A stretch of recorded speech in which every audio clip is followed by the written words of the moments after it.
Transformers, Dune. ¿Es el legado último de la humanidad crear vida artificial y que la biología desaparezca del planeta? Todo parece apuntar que sí, desde el lado del arte, desde el lado de la filosofía, desde el lado de los avances científicos y desde el lado del inconsciente colectivo en general. Estoy viendo la nueva serie de Dune y estoy fascinado con el tratamiento que se le da a esta idea, ¿no? Es una sociedad en donde las máquinas ya han tomado el control y la humanidad ha podido liberarse en una batalla, en una guerra de ellas, y las tiene totalmente desactivadas. Pero en un planeta todavía siguen vivas, pero están aisladas. Y es ilegal tener robots, por el riesgo que representan como amenaza para la existencia de la humanidad.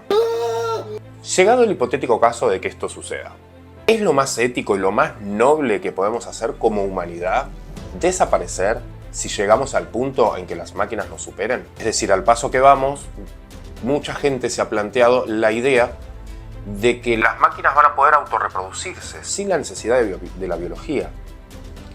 Cuando lleguemos a ese punto de que las máquinas sean superiores a nosotros y puedan reproducirse por ellas mismas con un nivel de conciencia como el nuestro o más elevado, ¿seremos simplemente un descarte?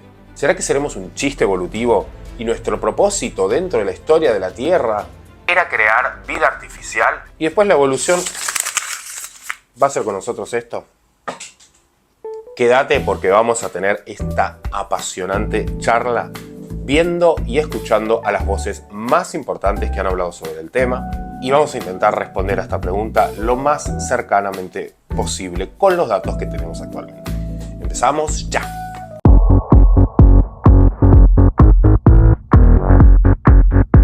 Bueno, en el horizonte de nuestro futuro, de las posibilidades humanas, está inquietantemente presente esto. Dato de color, cuando escribí un guión hace ya unos cuantos años para un largometraje, y hice la búsqueda de cuáles son las posibilidades más probables de que la humanidad se extinguiera. Entre ellas estaban el calentamiento global, la acción del hombre, la muerte por explosiones de bombas atómicas que terminen con la humanidad, todas en sus proporciones, según científicos. ¿Saben cuál se llevaba el mayor porcentual de posibilidad de extinción humana? Que las máquinas nos superen. Un apocalipsis cibernético. Desde ese momento en adelante yo quedé un poco choqueado con el tema, esto fue hace muchos años.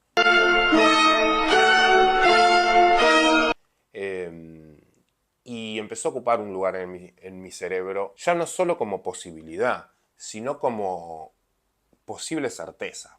Me pregunté si, sin prejuicios, si realmente sería noble desaparecer. Si toda esa búsqueda de sentido, toda esa cosa que nos duele, al ser humano le duele, toda esa cosa, ese dolor, ese vacío existencial que siente el ser humano, ¿se ve satisfecho con la creación de vida? Cuando el humano pueda crear vida artificial, ¿va a cumplir realmente su propósito? Ese propósito que tanto buscamos en otros lugares. Y cuando cumplamos ese propósito, ¿será lo más noble dejar de existir? Vamos a empezar a desandar cada una de estas preguntas. Primero, desde la filosofía. Hay un movimiento que es el transhumanismo. Si les gusta, comenten y hago un video más extenso sobre el tema. Para el cual el mayor logro sería hacer desaparecer de la faz de la Tierra la reproducción biológica y convertirla en una evolución tecnológica. Pensadores como Nick Bostrom o Max Moore han propuesto que la biología es una traba, es un impedimento de la humanidad. Y si nos ponemos a pensar, esto no es tan descabellado en la mente de ninguno de nosotros. Todo el tiempo estamos luchando contra nuestra biología, como esas mañanas que nos cuesta levantarnos, como ese dolor de cintura, como esa guerra que le declaramos a la vejez y a la muerte, ¿no? Son achaques, los achaques. Nuestra biología nos hace sufrir. Y la ciencia todo el tiempo está tratando de superarla. ¿Con qué? Superando enfermedades, tratando de hacernos más longevos, tratando de eliminar la muerte. Desde lo estético, desde lo médico. Pareciera que libráramos una batalla continua en contra de la biología. Lo cual nos deja en un lugar muy extraño, ¿no? En el cual muchas veces nos apartamos, ¿no? El hombre contra la naturaleza. El hombre y la naturaleza. No nos consideramos parte de lo natural. En muchos discursos, si se ponen a pensar. Nos corremos un paso aparte. Hicimos las ciudades para protegernos de todo lo que sea natural, de todo lo que sea salvaje. Entonces tiene toda la lógica del mundo pensar que esta guerra contra lo biológico va a seguir hasta su máxima expresión. Bostrom en particular va a postular que vamos a llegar a un estado post-biológico. La humanidad llega a un estado post-biológico en donde ya trasciende la biología y se va a convertir en información.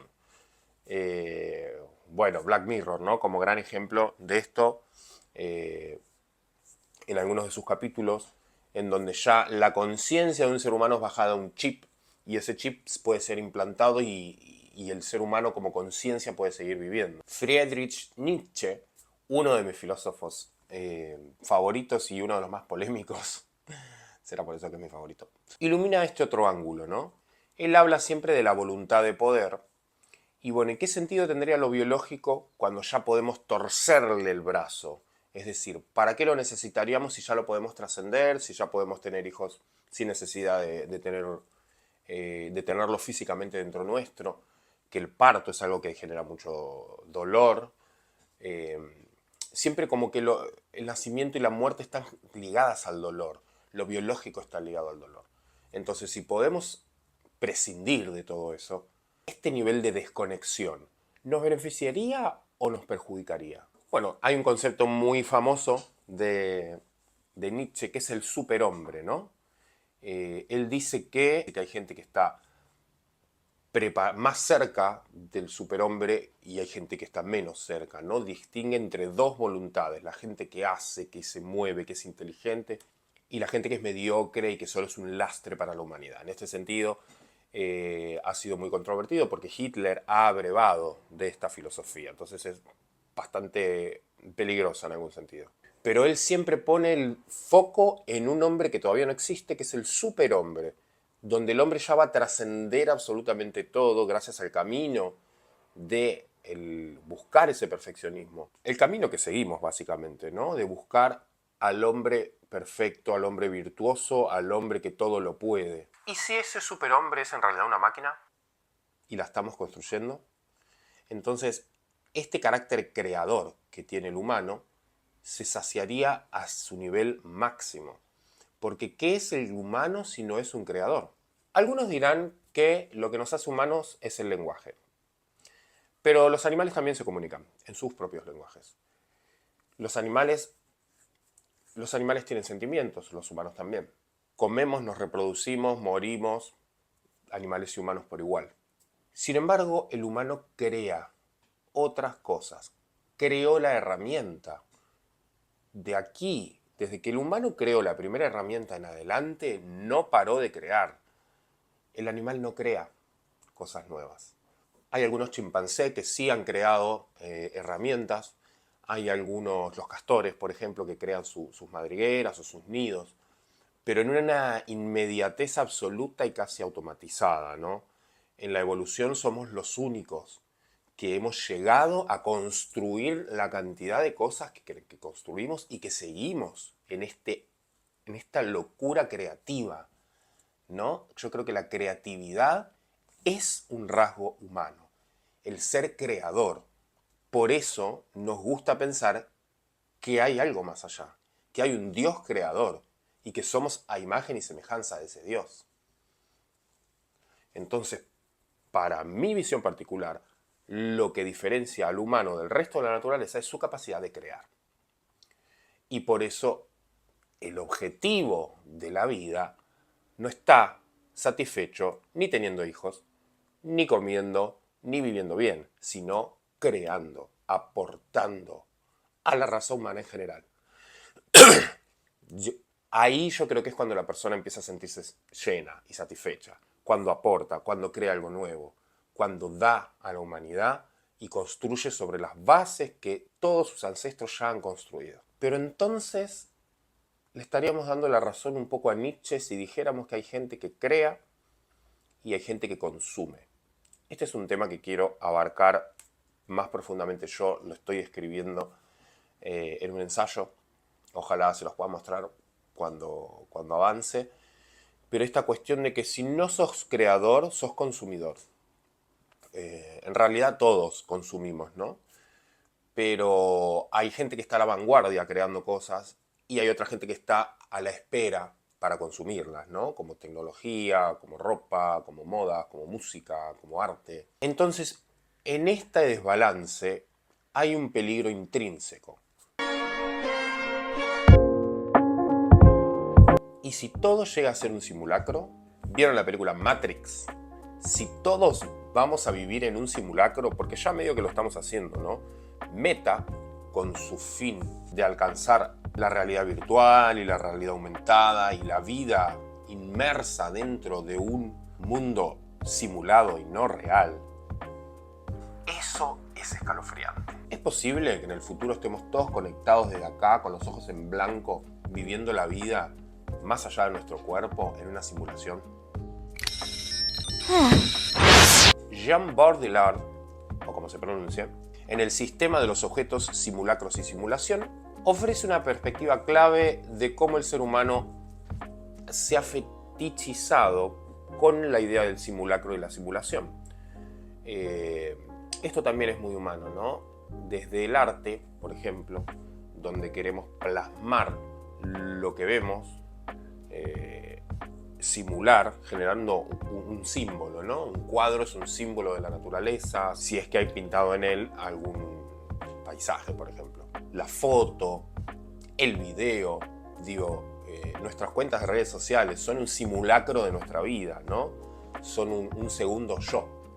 En esta obsesión que tiene la humanidad con simular y vivir dentro de una simulación, pensemos en los videojuegos, y cómo se van empujando los límites, ¿no? En el caso de los videojuegos, donde ya nos podemos poner aparatología que nos haga sentir más inmersos dentro de esos mundos que no son la realidad. O por lo menos, bueno, es complicado meterse en qué es la realidad y qué no es la realidad. Pero tenemos este entusiasmo por crear mundos que no existan y meternos, imbuirnos en ellos. Va a llegar un punto, el punto lógico, digo, si seguimos el caminito, es que la reproducción también sea una simulación. Es decir, meternos tanto en ese mundo que nos reproduzcamos ahí dentro y no biológicamente. Pero, ¿qué pasaría con nuestra biología y la de los demás seres si empieza a reproducirse la vida a través de las máquinas? ¿Dónde queda la evolución en todo esto? Vamos a verlo enseguida. ¿Qué pasa con la evolución? Entendiendo la evolución como una fuerza que se abre paso para preservar y multiplicar la vida a toda costa, pensemos que es a toda costa. Si vemos nuestro cerebro y analizamos, las emociones de la infancia son tan intensas que van a ser las que descodifiquen toda nuestra vida posterior. Porque la evolución necesita mantenernos vivos. Ese es su primer objetivo. Por eso se desarrollan traumas, por eso se desarrollan un montón de cuestiones, ¿no? Porque la evolución ha asignado en nuestro cerebro cosas como, ante un problema, huir o luchar. Y eso nos sale innato. No hay forma de pensarlo. Entonces la evolución nos maneja para mantenernos vivos. Si la evolución es capaz de mantenernos vivos a costa de cualquier cosa, ¿por qué no sería lo más lógico de que mantenga la vida encontrando un lugar cómodo y seguro en las máquinas? Que van a ser evidentemente mucho más inteligentes, más racionales, y donde la vida va a poder asegurarse estar ahí. ¿Y por qué hablo de vida? Porque los seres humanos tenemos vida. ¿Pero qué es la vida? Porque dirán, y las máquinas son un montón de fierros y un montón de cables y un montón de minerales. Y son un montón de minerales, y son un montón de átomos, y son carbono, y son hidrógeno, y son lo mismo que nosotros. Nosotros también tenemos todos los mismos materiales que la naturaleza concibe, están dentro nuestro y están dentro de las máquinas. Digo, a un nivel atómico y a un nivel material, estamos hechos de lo mismo. Por eso Stephen Hawking va a proponer, más que nada va a advertir, que las máquinas van a poder diseñarse ellas a ellas mismas y reproducirse ellas por métodos que nosotros no conocemos y replicarse mucho más rápido que los humanos dentro de un par de siglos. La gran pregunta es, ¿picará el anzuelo la evolución? ¿Desapareceremos para siempre?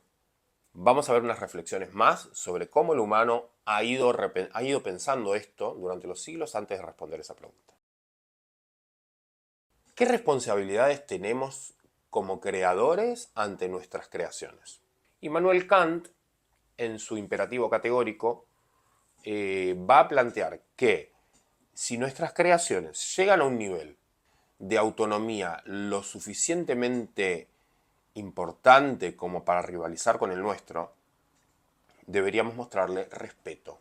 Sería lo más moral que la humanidad podría hacer.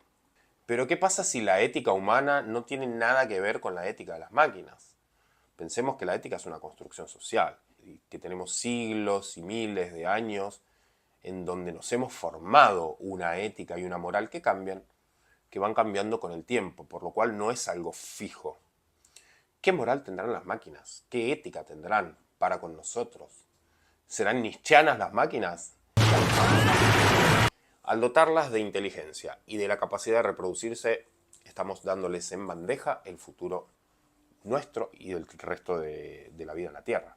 El filósofo contemporáneo David Chalmers está investigando sobre el tema de la conciencia artificial. Ya no hablamos de inteligencia, hablamos de conciencia. ¿Qué es conciencia? El saber que existo.